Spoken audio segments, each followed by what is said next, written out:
Senator, on BBB, on the child tax credit, are you a hard no on ensuring that, on supporting the Child tax credit is still there, as I'm understanding, basically. Yeah, but are you a hard no on ensuring that families with no income tax obligations get the expanded credit? Are you a hard no on that, Senator Manchin? I've been basically very clear on that. I think there should be a work requirement, and that means you file a 1099.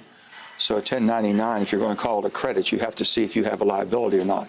The only way the IRS would know that is you file 1099. So I've been very direct on that. That was Joe Manchin trying to justify means testing the family tax credit. And in case you didn't realize, putting a work requirement on a program that is meant to support families with children is a pretty evil thing to do indeed. There are a lot of people that are simply too poor to actually file any type of taxes, and they more than deserve support from the government. Why am I bringing this up? I'm bringing this up because the types of Democrats like Joe Manchin are exactly who Bernie Sanders was calling out when he did an interview with The Guardian. Now, in this interview, Bernie Sanders was quoted as saying, "It is no great secret that the Republican Party is winning more and more support from working people.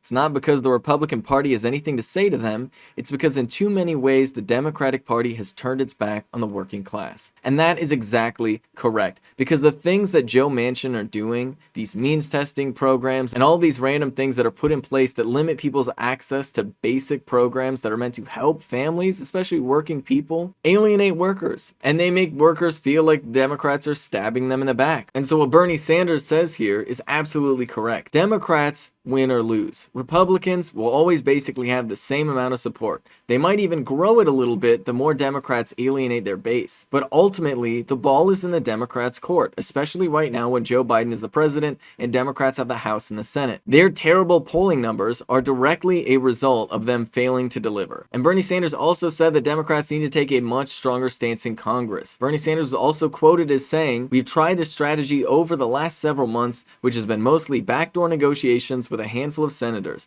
It hasn't succeeded on Build Back Better or on voting rights. It has demoralized millions of Americans." Bernie Sanders is highlighting the fact that Democrats tend to think of themselves as these brilliant galaxy brains that like to coop themselves up in their ivory towers and discuss policy amongst each other. When in reality, what they should be doing is they should be going out to the public, asking what people want, and then going on the news and demanding that from other representatives. They should be constantly calling each other out. They should be constantly calling the Republicans out, and they should especially be constantly calling Joe Biden out. The fact that Democrats are too concerned about drafting some sort of miraculous, amazing compromise policy means that they're spending all of their time focused on what other elected officials are doing instead of focusing on what the people want them to do while they're in office. And this is all while the Supreme Court is literally ripping away the very basic protocols that Joe Biden tried to put in place for large companies with coronavirus. And instead of recognizing the Supreme Court for the problem that it is right now, Joe Biden, Nancy Pelosi, and Chuck Schumer are all giving way too much leverage to Kyrsten Sinema and Joe Manchin, which is why it's good that Bernie Sanders is standing up to actually call them out and demand action. And specifically, demanding that they actually put to a vote policies that the American people want. Even if those policies lose,